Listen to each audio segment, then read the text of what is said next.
Hello, everybody. A very happy Navratri. Today, we're going to talk to Vikas ji on livelihoods, home, and households. Let me introduce Chandra Vikas ji to you. Chandra Vikas ji is educated from IIT Kharagpur and IIM Kolkata. He is an indigenous thinker, activist, and an innovator. He is the founder of 10 Systems, GAIA Earth Sansad, and convener of Global Academy for Indigenous Activism. Now, today we're going to talk about home, households, and relationships. Home, households, and livelihoods. Now, we all know a home is made up of material and non-material energy.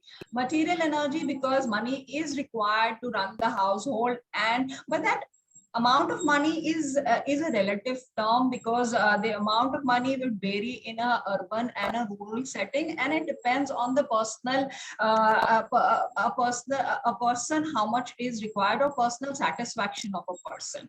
Now, but we do not I stand up against a cause that we do not accept work when it's not done for money, but nobody is doing anything in a home for money.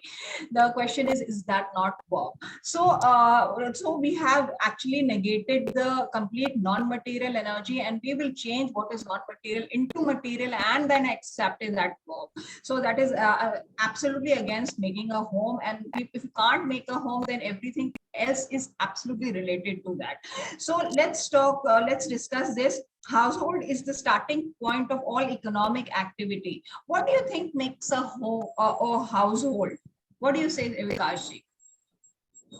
Yeah, namaskar everybody. Thank you, Mona, for having me on the show. Being a householder for nearly about 20 years, what I realized is that it's essentially, dynamics of energies. The masculine and the feminine energies, and the intergenerational as the children grow up. So, there's lots of interesting dynamics unfolding within the four walls of the household itself, which makes you understand why microcosm is macrocosm, because it in a way manifests the entire, cosmogenesis, the unbounded wholeness. Uh, now, that doesn't stop there. When I believe what is home to be, it is not just inside the four walls, but percolates way beyond to the community, to the country, to the continent, to the world, and ultimately the cosmogenesis. So with that understanding, I have very different perspectives than conventionally what are held, kind of even sacred or very rigid. Uh, yeah. Absolutely. What is your perspective? Is like Vasudev Kutumbakam. That world is one whole family. And that is very true. We all start from the single unit and then we go out because everything is necessary. We call it livelihood, business, everything is necessary because material energy is absolutely important, as well as non-material energy is important. Yeah.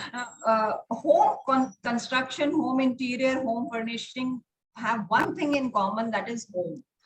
Presently, the way the system is, it is impossible to make a home, as everyone is going to ask, why should I do this work which nobody is going to accept as work, and it takes time and effort? Do you think the industries will get affected with this? Yeah. So, firstly, let me spell out what I believe is to be the fundamental tenet of a successful household, a happy, harmonious, healthy household. Uh, that I would call as the art of giving. The art of living must begin with the art of giving, and that is what perhaps you're pointing out, that in the house we just give whatever we have, with all our love and care, we give the utmost. And that is what makes the house so abundant, the home so abundant. If we just kind of brought out this spirit in the community, in the society, which also has the economy, and all the larger world, I think, there would be no scarcity, there would only be abundance, and we would be so assured of our material needs that we would move to, arts and culture and spirituality, to, sports and, inter weaving of relations which go beyond just like transactional and, transcending the boundaries that we have currently trapped ourselves into. So in that respect, I don't see any lose-lose between what you pointed out as the home and the industry. I mean, the industry must be part and parcel of the dynamics of the home itself. It must be a service provider. So whatever I cannot do inside my house, I must, kind of access somebody else's gift. And whatever surplus that I have, I can provide to the community, to the society, I must give. So as I shared, many times before, the fundamental currency must be love, compassion, care, and trust. As long as we are going to depend on a political currency called fiat money, we are going to be in trouble. And we are in trouble. We are in deep shit today. Absolutely. Because we rely too much on a political currency, and politics has become too debauched, too murky, too, kind of, I mean, I don't know what word to, scumpots ruling us. The masses are voting under delusion created by the propaganda of the richest political party with the, the biggest coffer. So there is no, semblance of justice or truth in the way the leaders are getting elected. So it is not even kakistocracy. It is what I call pathocracy, the rule of the sick and the diseased, the mentally retarded. And that respect, so Mona, let me connect. So basically, when you talk about money, don't forget to mention that it is political money because it's controlled by political power. Lots of people fancy calling themselves as apolitical, that I don't talk about politics, that bullshit. When you talk about money, you are actually making a political statement. When you talk about love, compassion, care, and trust, you are talking about society. That's the fundamental difference. That is the fundamentals of the society. That is love, compassion, kindness, and that is what is the non-material energy in a home. Like very rightly you said, it is about giving. When you yourself are full completely in a home, you are, because it's a give and take. I think it's what we call about yin and yang and shiv and shakti. Everything is present in a home. When we that is fulfilled and we have the abundance, we give, and that is what grows outside what we give. Because we are, humans, we like we are social, animals or social creatures, and we like, it requires both the energies. So coming down to you're working on an indigenous and self-sustaining localized model of living. I was watching a documentary the other day where a person grew his food himself for a year and was able to sustain himself completely on that. Is your model of living something similar where we can live and thrive locally with local resources, and but does that cater to livelihood needs? So the later part is part of my model, that it caters to livelihood needs and it is localized in terms of material needs. But the first part, that are we growing all our own food? No. All of us are not, equipped or, kind of interested to grow food. So we don't talk about in our model of individual self-reliance or even household-based self-reliance. We talk about social self-reliance, community self-reliance, samajik swavlamban. So in that regard, there is, actually the community works like a corporate. So just like in a corporate, there is a roles and responsibilities that are, allocated to particular individuals based on their qualities, based on their skill set. So so that's my mother, giving me aarti. So that's what makes the home. So thank you, mother, for the ashirwad. Thank you. Yeah, thank you. So, so the point is that, all this straight jacketing all this compartmentalization of the Euro-Western, I call that neo-barbarism, is juvenile delinquency. They lack the wisdom of ancient civilizations, and that is why they do all these funny things, which doesn't sustain, which doesn't give you any sustained bliss and joy. It only creates edges and conflicts, and that is what we have landed ourselves into. So the blessing in disguise is that the moment you withdraw yourself from this compartmentalization, and as a drashta, as an observer, you see the whole, you can see the tamasha going on. And when you see the tamasha, you always have the vantage point. To come specifically to your point, that what is our localized abundance and circular economy, what we call as LACE model about. So it has about 5 verticals and 5 horizontals. So I'll just spell out the framework. So the 5 verticals are, first one is food forestry.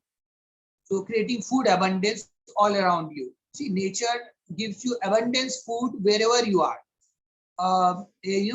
Some places may have degenerated, so I'm not talking about that, but naturally every place which is a human habitat has abundant food, if you can just care of the nurturing and the foraging, right? You don't even have to process much. Okay. And now the second part is water abundance. So again, a very unconventional view that we have is all these pipelines which bring nal se jal to your household is actually stealing. It is asteya.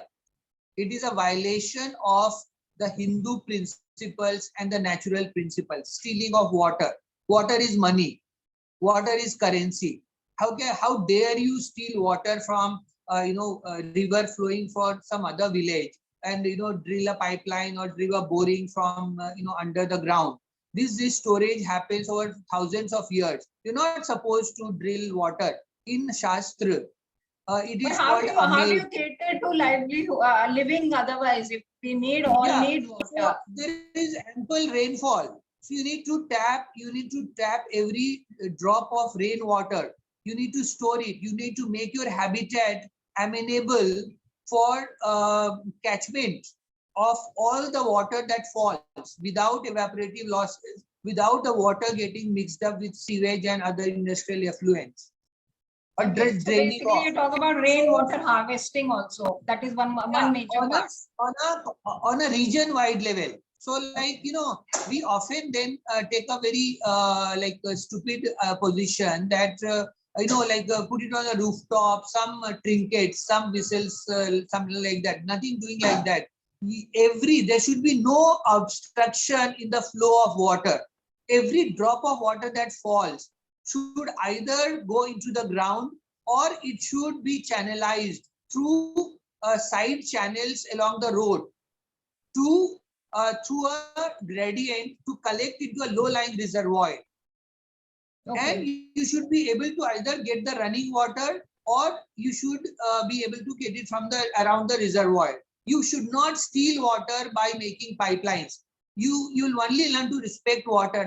We draw this artwork of village belays carrying water in a matka and all that. Now tell you, there's lots of science behind it. When you take water from a well in an earthen pot, you value that water.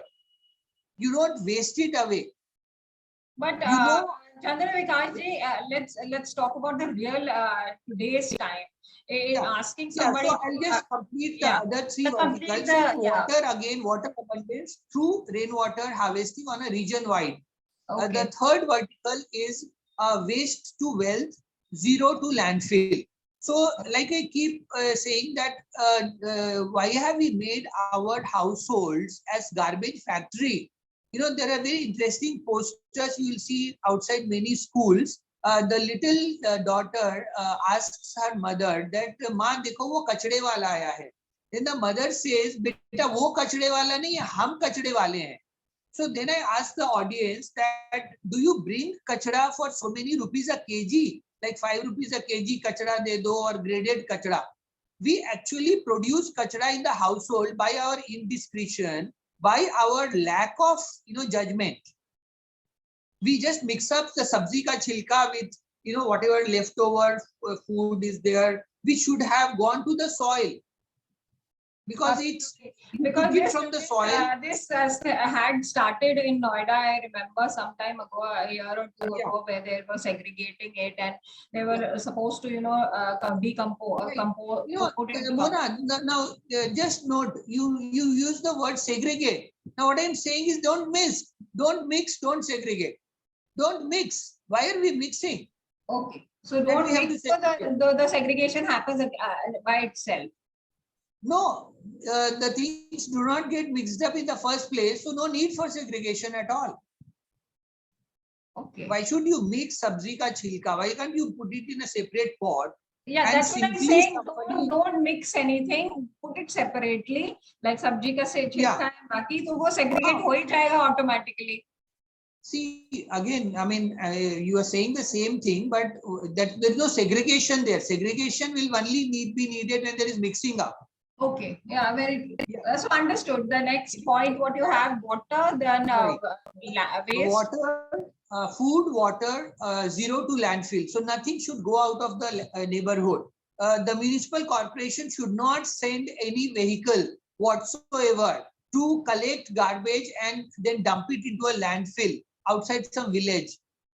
Okay. And then, the leachate, the poisonous leachate will kind of poison all your water aquifers, which is already happening in large areas. That's the third one. The fourth one is eco-friendly transportation, where lots of focus is on bicycling, because we don't have the horse carts and the bullock carts space. So our cities are right now best designed for bicycle.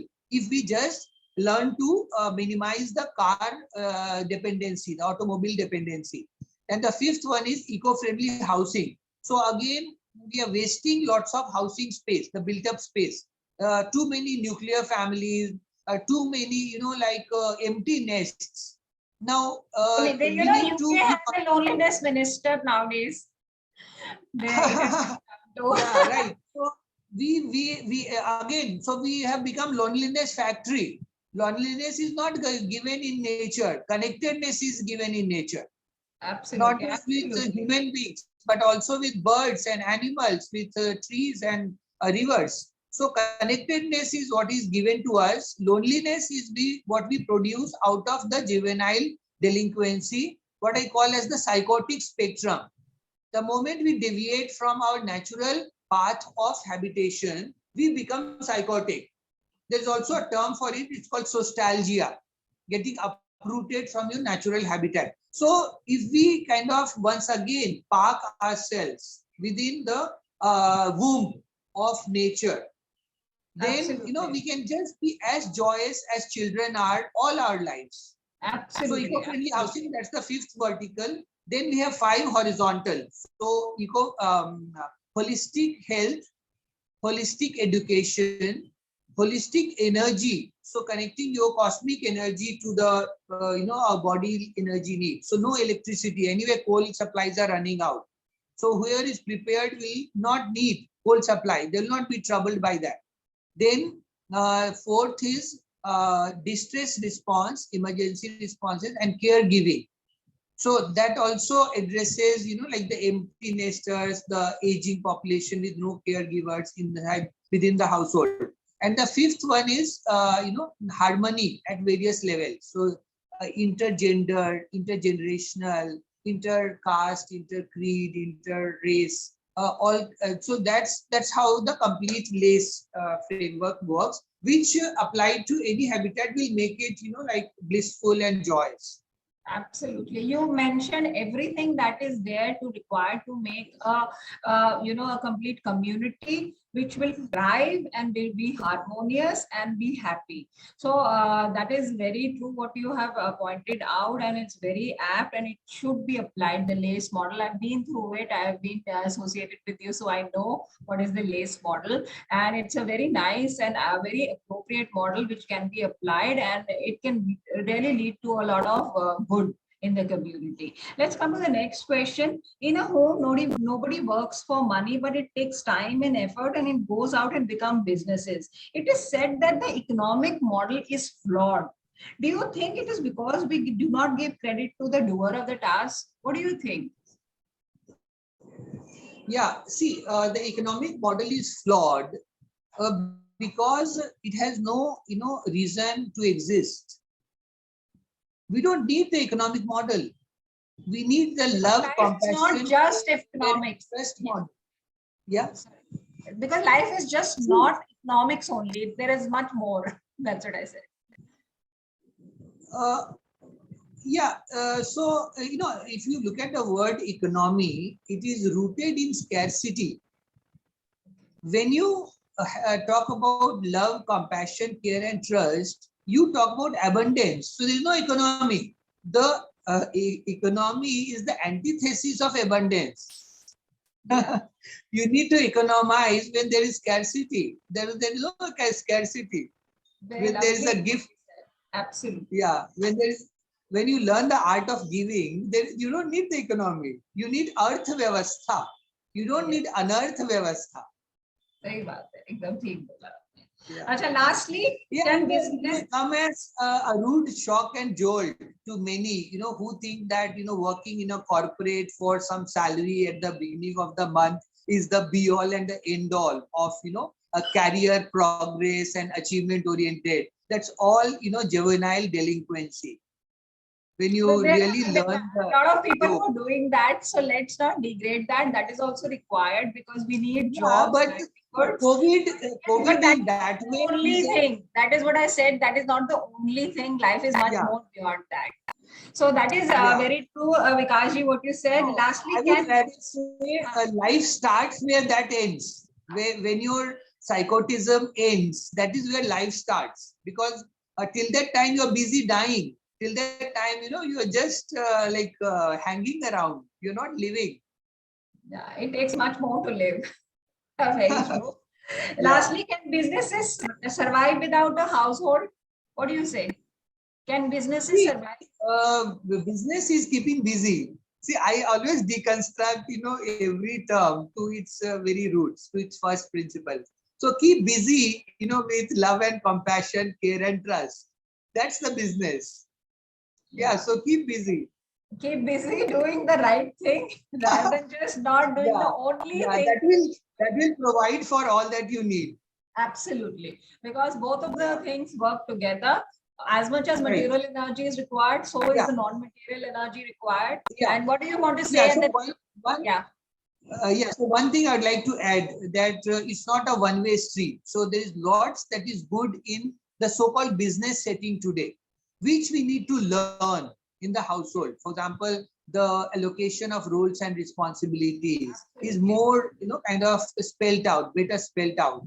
Similarly, the entitlements and rights. So that should also happen. That was there in the Varnashram Vyavastha. Varnashram Vyavastha is actually that your entire society is also like a functioning, corporate or like a business entity. Because that is what I do as a work home integrator, show that what is happening in the offices is the same thing you're doing at home. It's not different. So I understand absolutely what you're saying. It is it's a corporate model. There is one person at the top, the CEO, and who is looking up. Basically, it's the parents who are the CEO. If you have the grandparents, then the top level, the management becomes, they become the top manager.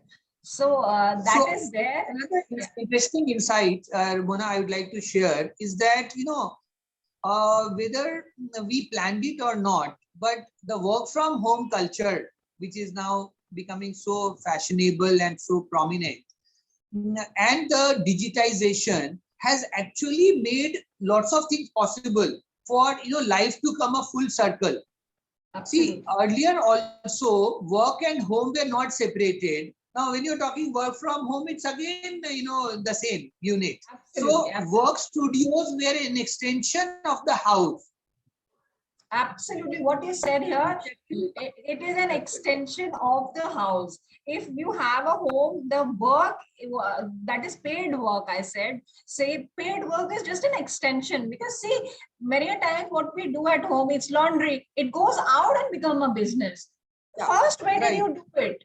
First, we did it in home only. So it is an extension of the household or the home. Very true. Any last word you want to say, Chandra Vikas ji? Yeah. So coming to your point of gender, so I'd like to again bring out a very interesting insight that earlier, if you looked at men and women roles, it wasn't that women were always doing the cooking and men were doing the kind of hard coded work. For example, in silk weaving, which requires deft, soft hands, it was the men who were doing the cooking. Even if you look at in Europe today, on an average, a European male spends about more than 140 to 160 minutes every day in the kitchen. So this, this was there earlier. With work from home, more men are now sharing chores in the kitchen, in the household. We of course are fortunate enough in India to have house helps, which because see, Yeah. the community. Yeah, so that's part of the community. So we are very fortunate in India to have best of all the worlds. We must first realize that we have best of all the worlds, and then as Vishwaguru Bharat, we should disseminate and spread this knowledge and practices, the art of giving, to rest of the world. So that's the final message. Absolutely. We were the Vishwaguru, and it's not that the world doesn't have the knowledge. The world has the knowledge. Wherever is the best of knowledge, we should acquire that. And whatever we have found, we should give and spread that across the world. So it was really nice talking to you, Chandra Vikas ji. And thank you so much for being part of the show. Thank you very much. Happy Navratri to you and your family. Thank you. Thank you so much. Same to you. Happy Navratri. Thank you. Jai Mata Di.